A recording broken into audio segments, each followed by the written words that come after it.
It's time to stop dealing and start demanding. It's time to stop being PC and start being transparent and authentic. It's time to get real. Prepare yourself. It's time for Crazy and the King.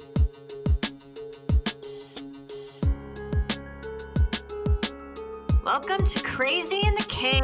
Hey, Torin, how's it going? We might say welcome to COVID and the King. Like COVID, I mean, it's like all over the place. There's no way around it. I believe that people are beginning to really believe it. I think that many people believed it in the beginning, but what I mean when I say that, I believe that more people who were naysayers are beginning to believe that we are seriously in it. But I'm good. How are you? Yeah. Good. I've got a house full of urchins and husband and dogs, but we are hunkered down and riding it out. I mean, that's all we can do. We're not going to do anything that puts anyone else in danger. And so we're trying to do some things for our community, trying to give back, mostly just trying to stay home. Yeah. I actually feel like I got like a little mini corner store in my garage and, our storage areas. But outside of that, I am determined not to sit around and gain weight and get lazy. Like I actually started, Julie, I don't know if I told you this, but I actually started teaching myself iMovie over the weekend. Really? I'm not trying to learn coding, but I said I could certainly learn how to put some 2-3 minute videos together. And so I'm beginning to teach myself iMovie. I am going to use this lull, if you will, productively. So we're going to keep pushing forward and we're going to continue to be productive. That's the position I'm in. Yeah, no, absolutely. And I think our topic for today is so timely for a variety of reasons and is so impactful to our audience. So, and this is totally you. You found this great resource for us to have this awesome conversation. So why don't you kick us off? Absolutely. I've been in this game for a minute. And so well, not even when you and I, we started to do some brainstorming and course direction for the beginning of the year. We actually created a content calendar, and one of our obligations to the listeners, and we really want you all to know this, one of our obligations to you was to go a bit deep on topics, and we wanted to do that on a monthly basis in areas that intersected with the D&I space. And so one of the first deep dive topics for us is the Edelman Trust Barometer. I don't know if you are familiar with the report. Of course, Julie and I will include it in the show notes as we always do.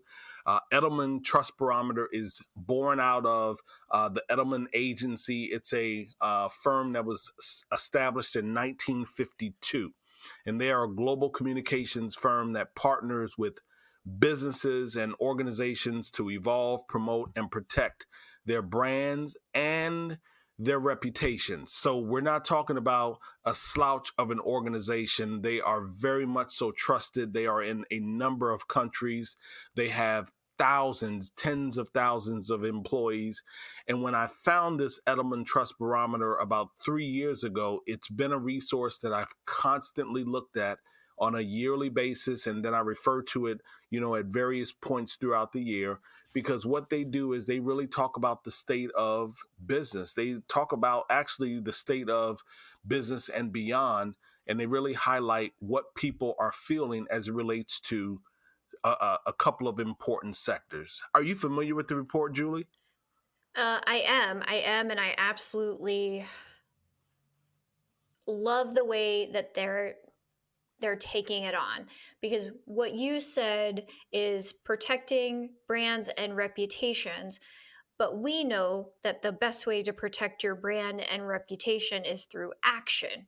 And they are not talking about how to do better marketing. They're talking about how to be more trusted and really defining that and measuring that. And I think it's such an amazing resource for us to use as D&I professionals and just leaders to make sure that we are hitting those marks with our employees and with our customers and just our community.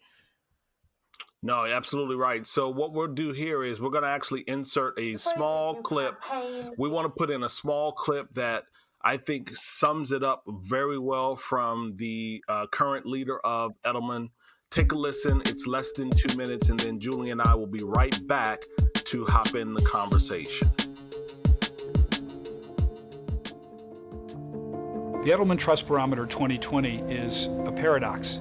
It's a rising economic tide and a stagnating situation for trust. There's record mass class inequality. Fears are overwhelming hope. 2/3 of people say that the pace of change is too fast. Tech is no longer the most trusted in 1/3 of the countries we survey. 80% or more believe that they might lose their job to automation or gig economy, and more than half of them believe that capitalism causes more harm than good. What this has led to is a new way of looking at trust, that the model actually has to move to one that is now competence and ethical behavior around transparency, sustainable supply chain, as well as paying fair wages and retraining. Business has to be out front. 75% believe that business can be a force for good in society as well as making profits. 92% say that CEOs have to speak out on the issues of the day. 2/3 of people want to buy products that stand with them. 3/4 of employees want to feel as if they're changing society. All of this leading to a very important kind of shift in mentality for business. Business has to collaborate with NGOs and with government. Retraining is a perfect kind of test case because it takes community colleges, tax incentives, local NGOs on the ground. If you're a tech company, you're partnering on artificial intelligence or privacy, because it's only with that combination that you actually can break through and change this trust paradox. So, Julie, Edelman, been around for 20 years. They've been around for longer than that, but this Trust Barometer is in its 20th year. And one of the most salient points for me is that a majority of the respondents in every developed market does not believe that they will be better off in 5 years' time. And worse than that, more than half of the respondents globally believe that capitalism in its current form is now doing more harm than good in the world. That was like the point that jumped. There were certainly several of them, but that was the point for me that really kind of set the tone for how am I going to pull and take in this information, digest it, and then return it back to the marketplace in a way that complements, D&I efforts inside of so many organizations around the country and the world. People are not trusting this current form of capitalism.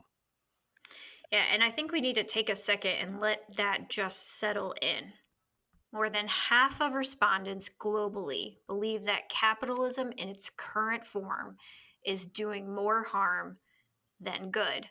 And we're seeing that, right? In reality, in our move to nationalism, to populism, those are indicators that a governmental correction is coming. And when you're seeing that spread throughout the developed world, that means we should, as business leaders, we should be paying attention. More than paying attention, we should be taking some action. And more than just the business leaders, I believe it's all of us that should be paying attention and figuring out how to take action. I think one of the things that we drive home every single episode is find your voice. And I think people feel like I say that ad nauseum, but you have to find your voice inside of our respective workplaces, of course, inside of our communities as well. And there's no reason for 150 million people that are working, and that's just here in the U.S. I don't know what the global workforce looks like, but I know for 150 million people here in the U.S., we have a very strong voice, and collectively, we can make a difference in the way that a lot of these organizations operate. Here's a couple more stats from the report that jumped out. 83% of employees say that they fear losing their job. They are attributed to the gig economy, a looming recession, a lack of skills, cheaper foreign competitors, immigrants who will work for less, automation, or jobs being moved to other countries. Well, this is something that, again, is not new. We just lost Jack Welch a couple of weeks ago, Yeah. unfortunately, rest his soul. But there are some people that say that this entire position, this entire thirst theme of outsourcing jobs, some attributed that to him. Him back in the 80s when he was with GE, if I'm not mistaken. So, what I look at is it listed all of these things, these recessions and skills and competitors and immigrants, but nowhere did it say anything about a mention of a COVID-19 attack. And Yeah. I'm not using it tongue in cheekish. What I'm raising is that there are always going to be these unforeseen calamities or challenges that are going to apply, extreme pressure to how we show up inside of our organizations. And so the question for me becomes, if we can't get D&I right when things are good and humming along, then how in the world do we expect to get it right under conditions like we are right now? Folks are disparate, folks are distributed, folks are remote. You got people that are not even accustomed to using some of this technology. How do we do diversity and inclusion when we are pressed with challenges like a COVID-19? I think it's deeper than even COVID-19. How do we do disability and inclusion? Let's just assume that we are going to go into a post-COVID recession in the next 3 to 6 months, depending on how quickly we can get on the other side of this. Will D&I still be a priority? Or has that activity, has that marketing, has it been a PR stunt for a lot of these companies? And what is that going to do when we have a trust issue that already exists and we have a trust issue that is impacting diverse communities because they've been through recessions, they've been through retractions in the market, and it's going to be much larger, right? Much larger. And when you have a political system that has demonized globalization in the way that it has and used it really as that spark for nationalism, populism, fear of immigrants, this issue with COVID-19 is only going to reinforce those political messages and those social media messages that have become ingrained in our society, but are impacting our ability to really make an impact and gain the trust of our employees. Yeah, so if I hear you correctly, what you're saying is that we actually may slide backwards. We may experience a decline in effort based on all of the messaging, the climate, the aura of leadership, political leadership. You're saying you feel like a lot of organizations are going to take 2 or 3 steps back. I hope not. Okay. But I think that's kind of the gauntlet that I want to throw down to our listeners is where's your D&I when it gets hard? Yeah. Right? It's really easy when we're running at full employment. It's really easy when budgets are loose and we've got money flowing. Where's your effort going to be when those budgets get tighter? Yeah. And when those priorities are less about hiring and more about just keeping the day-to-day ship running. Yeah, absolutely. So let's take a step back. So, of course, it's called the Edelman Trust Barometer. My question to you is, how do you determine a business or a person is trustworthy? Do you have like a mechanism, a process? Does it take time for you? What's your, format for arriving at, I trust? Yeah. I was going to use myself as an example, but I know you trust me. So that I totally trust you. That may not be a great example. So how do you establish that? Well, let's say, why do I trust you? Okay. Right? I mean, we didn't really know each other when we started this podcast. So why do I trust Torin? All right. Because you show up every week. You always give it your best. You're honest with me. about things that you like and you don't like, and you check in, right? You're like, hey, how's the hubs? How's the kids? How are things? And it's really through that development of the relationship and that knowing that I can count on you, now for just over a year, that let me know I could trust you as a business partner, but also as a friend. Yeah. So, in Edelman, inside of the report, and by the way, they actually hit about 1,200. It's actually 1,150 respondents per market, and they hit a number of markets around the country. You can get the exact details from the report. I think in total it was 28 markets, 34,000 respondents in total. And what they walked away uncovering, Julie, is that typically people today grant their trust based on two distinct attributes. They, one, base it on competence, delivering on promises. And then second, they base it on ethical behavior, doing the right thing and working to improve society. I believe that I do fit inside of both of those categories. Now, certainly there are some other areas of life where I may not necessarily get a shining star, but in as it relates to the work that we do, I believe that I believe you fit inside of those two distinct attributes, competence and ethical behavior. And what they found is that the majority of respondents, none of the four institutions that they looked at, NGOs, government, media, business, are to be trusted. And that is a problem. Yes. And it plays out. So, It plays out, Julie, inside of our news cycle, our social media sphere, as you alluded to in a moment ago. It plays out inside of our workplaces, and it's poorly reflected. That lack of trust is poorly reflected in our public policy and institutions that really encumber our lives. It circles everything that we do.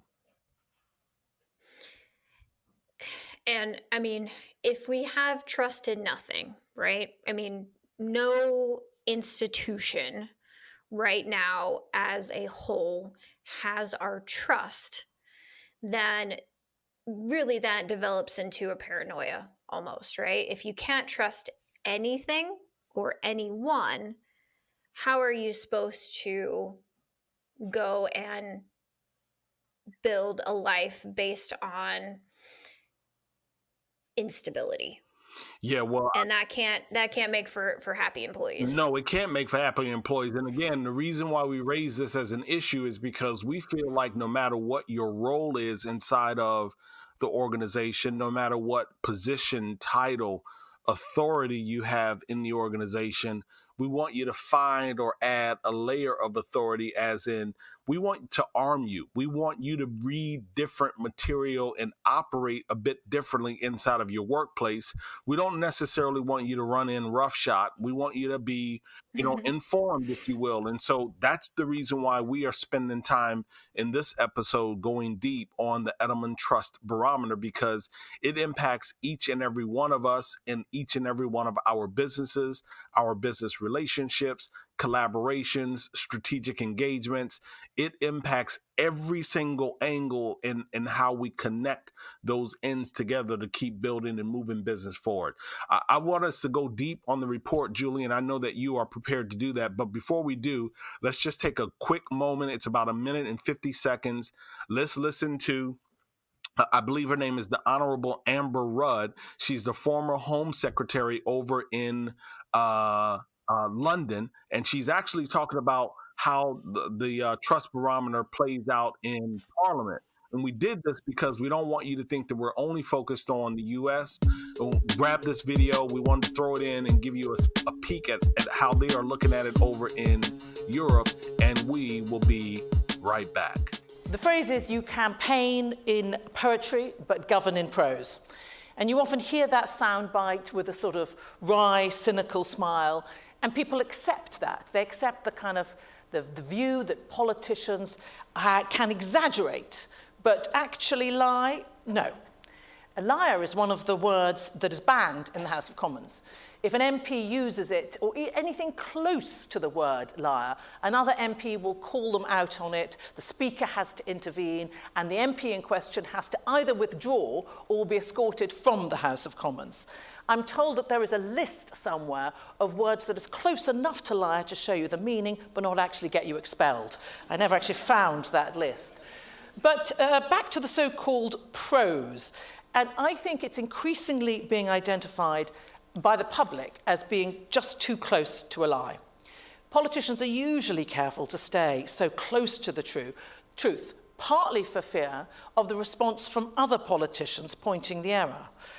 Politicians, in a way, from different parties or different sides, police each other. But it feels like politicians have moved on from taking that role, not policing each other, and therefore not being policed themselves to an agreed standard of truth. It's the Wild West, and there are apparently no limits. And it matters. As we heard from Ed and Richard earlier, low trust has other consequences. In my view, it will lead to contempt, which will erode the consent that is the heart of a governing democracy.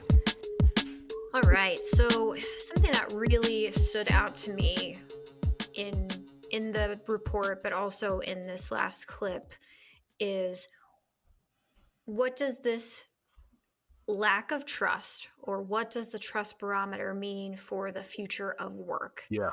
And we started to chat about this a little bit, Torin, but what we're seeing as a society is that not everyone feels like the rising tide is bringing up all boats, right? There is a fear factor that's living in our world. And when I say our world, I'm going to talk about the developed world, where we don't feel like we're going to be better off than we are now in 5 years. We don't feel like we are maintaining our social status or our place in society. So we feel that we are losing. And we don't trust the institutions that have built the Western world to create opportunity, to lessen that fear. And so there really is just an overwhelming fear factor.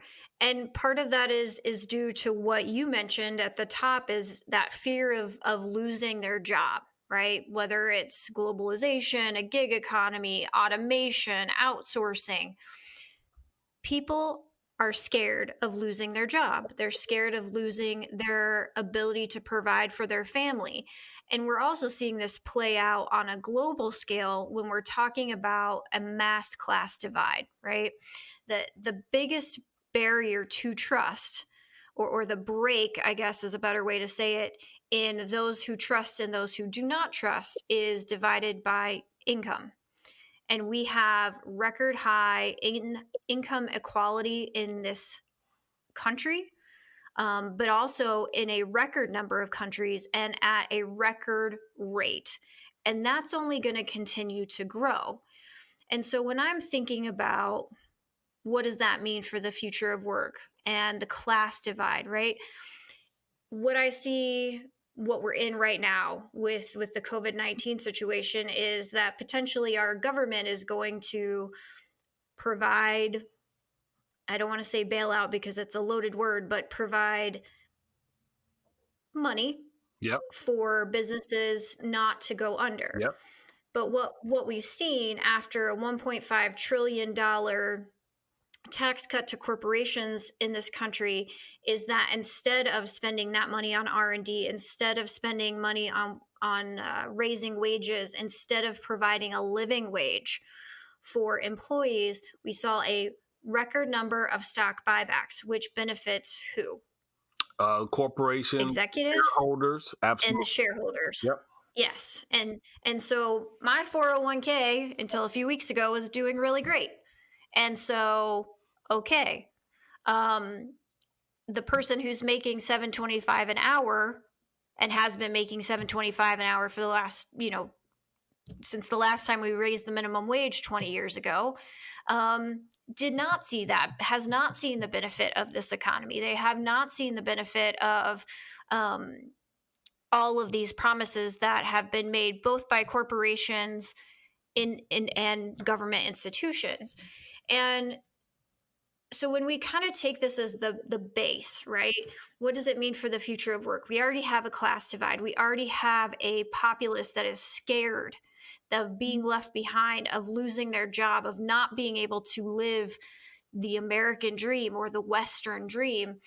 And now we have a situation where misinformation and all of these fears are compounded by a COVID crisis, by a global health crisis that, knock on wood, you and I will never see again in our lifetimes. And I really feel like it feels like the Wild West right now for individuals. And how are we going to come out of 2020? How are we going to come out of this pandemic with our trust barometer? Well, let me tell you, you said something a moment ago about we may not see something like this again in our lifetime. I think that you have a high degree of optimism, because I feel like, at my age, I'm like, I feel like I got about 50 more years to go. And so I unfortunately feel like I may probably see, one, maybe even two more calamities to hit. But I also want to kind of raise an issue because, again, this report was published in January of this year or early February. The virus began to be talked about. I remember the first time I saw something, it was last December, just before the end of the year. But I want to raise to the radar, we lost somewhere in the neighborhood of 2.2 to 2.6 or 7 million jobs during the economic downturn of 2008. I have seen reports as recent as this week that are projecting that we will lose 2.2 million jobs over the next 2 to 4 weeks. So you are talking about experiencing in a month what we experienced in a year, in a couple of months. That is going to wreak havoc on people. And then let me just add one other nuance on top of that. You are going to have that unemployment rate skyrocket, and you are going to have companies who are throwing workers off of their health insurance during the middle of a global health crisis. Yeah. Which is the exact opposite. Now, again, for all of you out there listening, I get the balance sheet and all that other stuff, but throwing people off is the exact opposite of inclusion. It is exactly what Julie and I are talking about in the beginning. Where does D&I fit on the sphere of importance when we are going through a crisis like this? Because here's what we know. No matter what they decide to do, one, a lot of the jobs that are today will not return. Not all of them, but a number of them are going to be gone. And so, two, how do we ramp back up that pipeline filling, that backfilling of roles? How do we alleviate the pressure that we've placed on an individual to do the work of 2, 3, 4 people? How do we consider, the manufacturing space that we've allowed to be, damn near obliterated in our country? And now I'm assuming that people, just as much as they're not going to want you to walk into a local coffee shop with your cup from home, I can almost promise you coffee shops are not going to have people bringing their cups from home for a refill after we get through all of this. Just the same way that consideration is going to be given, we'll probably on a much larger level be considering how do we bring manufacturing back to the U.S. That's a good thing. So because some of these things are going to happen, what I want people thinking about is do not allow diversity and inclusion from wherever your vantage point is in the organization to become something that slips off of your radar. Don't do it. Yeah. And well, and I think, just kind of wrapping up, Torin, we also have to understand that, we have a Gen X and millennials who are already jaded about the places that they work. They've been through the 2008 recession. They've been through the muck. And now as we have Gen Z entering the workforce, we have a global pandemic. And I want to just for 1 second call bullshit on the balance sheet. Companies know that contractions in the economic or in the market and the economy come, and they fail time after time after time to plan for them, and then they ask for we the taxpayer or we the employee to understand why they can't retain us, why they can't have retraining or provide living wages. That excuse is just not going to fly anymore. Companies need to, just like I have to have an emergency fund, companies need to have emergency funds so that we can get through the skinny times together.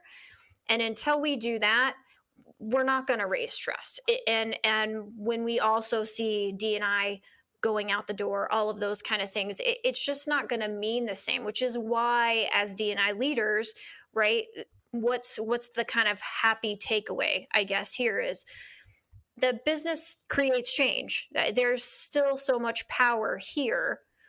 And this is the time for businesses to lead for everyone, right? Everyone, not just the executives, not just the shareholders, but they have to think about diversity, sustainability, and how they're using data in order for that trust factor to start to rise again, at least in our business sector. No, you're absolutely right. I mean, again, 78-page report. They did an incredible job of reaching out to people all around the world, 28 different markets. The field work was conducted October 19th through November 18th of 2019. So for just over a month, they collated data. You can read the report. We will put the link there for you. I hear you when you say 78 pages. You're like, Torin, I'm not trying to read all of that. But really, it's a lot of very large pictures, large words. It's easy to get through. You could digest it at least on your first sitting in no less than, no more than, I should say, 5 or 10 minutes. And then you can kind of circle back and spend some time finding areas of the report that really, really jump out for you. One of the things that I do want to say before we close up, Julie, is this.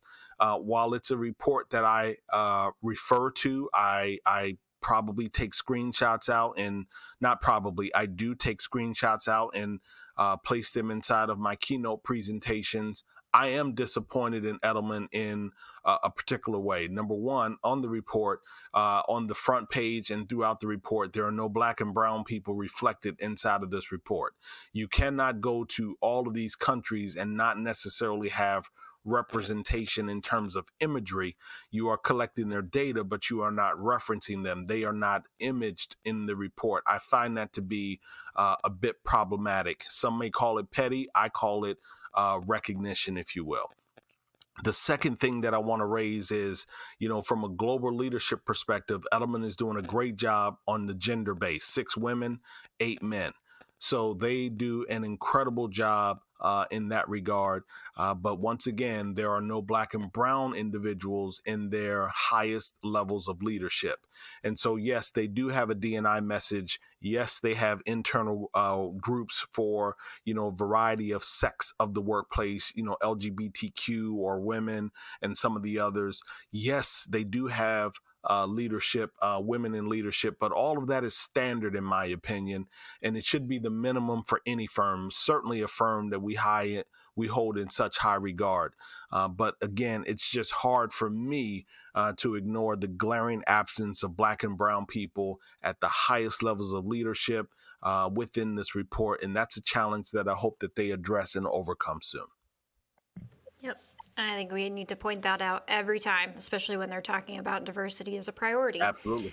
Oh, I think you had a couple of resources you wanted to call out this week before we hit name drop store. Yeah. So again, because we're in COVID-19, I know that many of you are exhausted with different tips around technology and, hacking the workplace, if you will. But what I want to do is use the time just to simply say that for millions of individuals, now is a dangerous time for them. They are in abusive relationships, and being shut up inside of the home is problematic. And so I want to just really real quick, the Anti-Violence Project offers a 24-hour English and Spanish hotline for LGBTQ individuals experiencing abuse or hate-based violence. That number is 212-714-1141. And then the National Domestic Violence Hotline is available around the clock in more than 200 languages. And that number is 800-799-SAFE, 800-799-SAFE, or you can chat with their advocates via text. If you shoot the phrase "love is" to 22522, text the phrase "love is," one word, to 22522. Awesome. I think that's a great point, Torin. There are a lot of people who don't want to be at home right now. And for name drops this week, I just, in general, want to give a name drop to all of those parents out there who have found themselves all of a sudden becoming full-time teachers, telecommuters, and sanity keepers in their homes. And also those in the service industry. I spent a lot of my college years and younger working years serving tables and tending bar to get through. And I know how tough that is for them to be out of work and what a challenging environment it is in the first place. So we're definitely thinking about you guys. Some of us are in those same places right now with kids at home, and let's just get through this together. And if you need anything, you can always reach out to me on Facebook, Twitter, LinkedIn. Drop your Twitter handle. We just all gotta drop your Twitter handle. At Julie Sowash, SOWASH. Yep. And I am across all of social media at Torin Ellis. Just want to bring to your attention, I started doing something real funky, fresh. Last Monday, I actually did my first IG Live. And so I'm going to do IG Lives every single Monday at 12 p.m. Eastern. And the reason I'm doing these is not for us, the practitioners. We hear this all the time. I'm trying to do IG Lives and let my information land on that lay person, just that employee, that person that's working the counter at Burger King or McDonald's, the individual that's in housekeeping or accounting or logistics or shipping at a Northrop Grumman or a Marriott, a person working inside of a tech company that's a coder. I want everyone to get a message around D&I. And so every Monday, 12 p.m. Eastern, I'm going to do a 10-15 minute IG Live, have some fun. And then when I get good on iMovie, I'll start doing some videos and using some of the other platforms. You good, Julie? I'm good. Awesome. So I close and reminding each and every one of you to share the pod with your digital tribe. I want you, as we said at the beginning, to find your voice in the workplace. Be a better human. Have an awesome rest of the week. And you can, of course, catch me on SiriusXM channel 126 each and every Sunday, 1 p.m. 1 p.m. every single Sunday. For now, Julie and I are Ghost. See ya.